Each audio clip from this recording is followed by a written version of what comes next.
Vitamin සහ කනිජ වලින් පොහොසත් දෙලුම් ඖෂධයක් වගේම ඊටාම රසවත් පළතුරක්.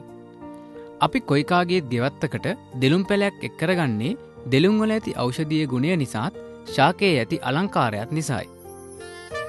ලංකාවේ විවිධ ප්‍රදේශවල දෙලුම් ශාකයේ දැකිය හැකි වුවද වගාවක් ලෙස එය විශාල වශයෙන් ව්‍යාප්ත නොවී තිබීමට හේතු වී ඇත්තේ ලෙඩ රෝග හා කෘමිහානි අධික වීමත් වගාව පිළිබඳව මනා අවබෝධයක් නොමැති වීම නිසායි. ගොයබිමට අරුණළු වැඩසටහන තුළින් දෙලුම් වගාව පිළිබඳ තොරතුරු ඉදිරිපත් කිරීමට අප අදහස් කළේ දෙලුම් වගාව පිළිබඳ උනන්දුවක් දක්වන සියලු දෙනා දැනුවත් කිරීමේ අරමුණ ඇතිවයි. අද අපි කතා කරන්න යන්නේ ලංකාවේ ඖෂධීය පළතුරක් ගැන. ඒ කියන්නේ දෙලුම් ගැන. මම හිතනවා බොහෝ දෙනෙක් අපේ ලංකාවේ ගොවි මහත්තුරු දන්නවා ලංකාවේ තියෙන ඊටාම වැදගත් ඖෂධීය පළතුරක් තමයි මේ දෙලුම්. ඒක කිසිම ඒකේ තියෙන ඖෂධීය ගුණය කිසිම පළතුරකට නැහැ. අපි අනාදිමත් කාලයක ඉඳලා ගෙවත්තේ දෙලුම් ගසක් වගා කිරීමට අමතක කරේ නැහැ. ඒ ඇත්තටම පළතුරකට වඩා ඖෂධීය ගුණය නිසා. අපි දන්නවා ආයුර්වේද වෛද්‍ය ක්‍රමේදී නොයෙකුත් නිෂ්පාදන සඳහා විශේෂයෙන්ම කැන්සර් නැත්නම් පිළිකා රෝගය සඳහා ඒ වගේම තවත් නොයෙකුත් ආබාධ සඳහා මේ දෙලුම් ගහේ නොයෙකුත් කොටස් ගන්නවා. කසාය සෑදීම නොයෙකුත් බෙහෙත් ද්‍රව්‍ය නිෂ්පාදනය කිරීම සඳහා. ඒ වුණාට ඇත්තටම ලෝකයේ මේකේ තියෙන ඖෂධීය ගුණය හැර පළතුරක් විදිහටත් විශාල වශයෙන් වගා කරනවා.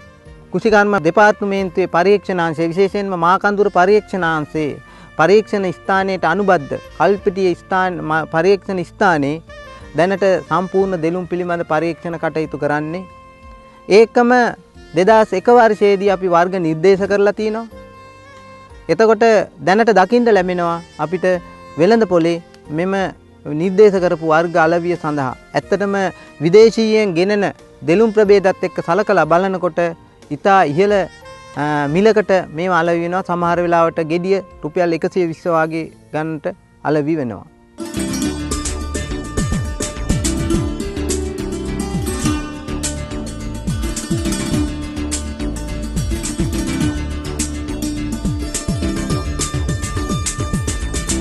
අපෙන් දෙලුම් වගා කරන්න ඉල්ලන අය පැල ඉල්ලන අය බොහෝ විට දේශගුණය ගැන හැඟීමක් නැහැ. කෙලින්ම දෙලුම් පැල ඉල්ලනවා මෙච්චර ප්‍රමාණයක් වවන්න කියලා. ඇතනම් අපි දන්නවා භෝගයක් යම්කිසි භෝගයක් වගා කරනකොට ඒකිට අවශ්‍ය නැත්නම් සුදුසු දේශගුණික පරිසර තත්ත්වයක් හැම භෝගයකටම තියෙනවා. ඒ වගේ දෙලුම් වලටත් වගා කිරීම සඳහා හිතකර සුදුසු ප්‍රදේශය අපි හඳුනා ගන්න ඕනේ, පරිසර තත්ත්වය හඳුනා ගන්න ඕනේ. මේක ගැන අපිට හොඳ නිනව්වක් ගන්න පුළුවන්. ලෝකයේ දෙලුම් වල ආරම්භය නැත්නම් දෙලුම් වල සම්භවය ගැන සලකලා බලනකොට මේක සම්භවය වෙලා තියෙන්නේ ඉරානයේ ප්‍රදේශයේ. ඉරාන ආශ්‍රිත ප්‍රදේශය කියන්නේ කාන්තාර ප්‍රදේශය. එතකොට ලංකාවේ මේ කාන්තාර ප්‍රදේශයට නැත්නම් කාස්මාර දේශගුණයට යම් හෝ සමානකමක් තියෙන ප්‍රදේශ හඳුනා ගන්න පුළුවන්. ඒ කියන්නේ අපේ අර්ධ ශුෂ්ක ප්‍රදේශ දෙකක් තියෙනවා. එකක් තමයි මන්නාරම, අනිත් එක තමයි හම්බන්තොට. මේ ප්‍රදේශ දෙක ගත්තාම ඊටාම උචිතයි දෙලුම් වගාව සඳහා. අපි දන්නවා දැන් මම අර ඉස්සෙල්ලා කීවා වාගේ කල්පිටිය පරීක්ෂණ ස්ථානයේ පිහිටලා තියෙන මන්නාරම් මායිමේ මේ ප්‍රදේශයේ හැදෙන දෙලුම් ගස් දිහා බලපුවම දැන් මෙතන මා ළඟ තියෙන මේ දෙලුම් ගහ දැන් අවුරුදු දෙකමාරක් විතර වයසක දෙලුම් ගසක්. මේක දැන් අස්වනු නෙල්ලා මේ අවසන් වෙගෙන යන කාලේ මේ ගහේ ඇත්තටම ගෙඩි 200කට වැඩිය පළ දරලා තියෙනවා. එතකොට මේ වාගේ තත්ත්වයෙන් පළවෙනි අවුරුද්දේම මේ ප්‍රදේශවල ගහකින් ගෙඩි ලබා ගන්න පුළුවන්. එතකොට සෑහෙන කාලයක් දිගු කාලයක් හොඳින් නඩත්තු කරොත් හොඳ අස්වැන්නක් දිගටම ලබා ගන්න පුළුවන්.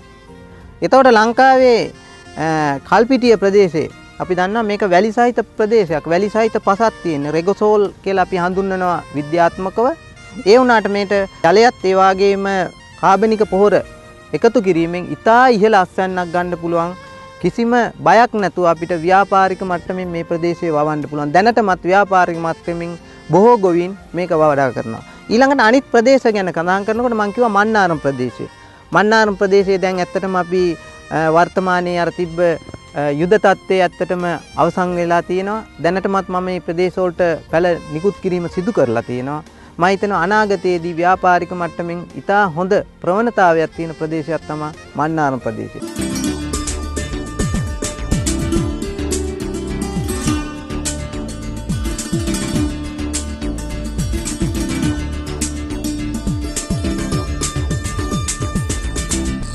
එතකොට හම්බන්තොට ප්‍රදේශය ගැන කියනකොට පොඩි කාරණයක් කියන්න තියෙනවා. දැනට වගා කරන වගාවන් වල යම් යම් පොඩි ප්‍රශ්න ඇති වෙලා තියෙනවා. විශේෂයෙන්ම ගෙඩි පිපිරීම. ඇත්තට මේක දේශගුණික තත්ත්ව නිසා කායික විද්‍යාත්මක හේතුන් නිසා ඇතිවෙන දෙයක්. මන්නාරමට සාපේක්ෂව මෙම ප්‍රදේශයේ ආර්ද්‍රතාවයේ නැත්නම් වායුගෝලයේ තෙතමනයේ වැඩිකම වාගේ කරුණු නිසා මේ වාගේ වෙනස් කියන්නේ ප්‍රශ්න ඇති වෙලා තියෙනවා. ඒ වුණාට හම්බන්තොට අපි හඳුනා ගන්න ඕනේ හොඳටම වගා කරන්න පුළුවන් ප්‍රදේශවල වගා කෙරුවාම මේ ප්‍රශ්න අඩු කරගන්න පුළුවන්. ඊට අමතරව දැන් මම කතා කරේ අර්ධ සූක්ෂම ප්‍රදේශ. ඊටාම හොඳයි කියලා. ඊට අමතරව අපි දන්නවා ලංකාවේ වියලි කලාප තියෙනවා.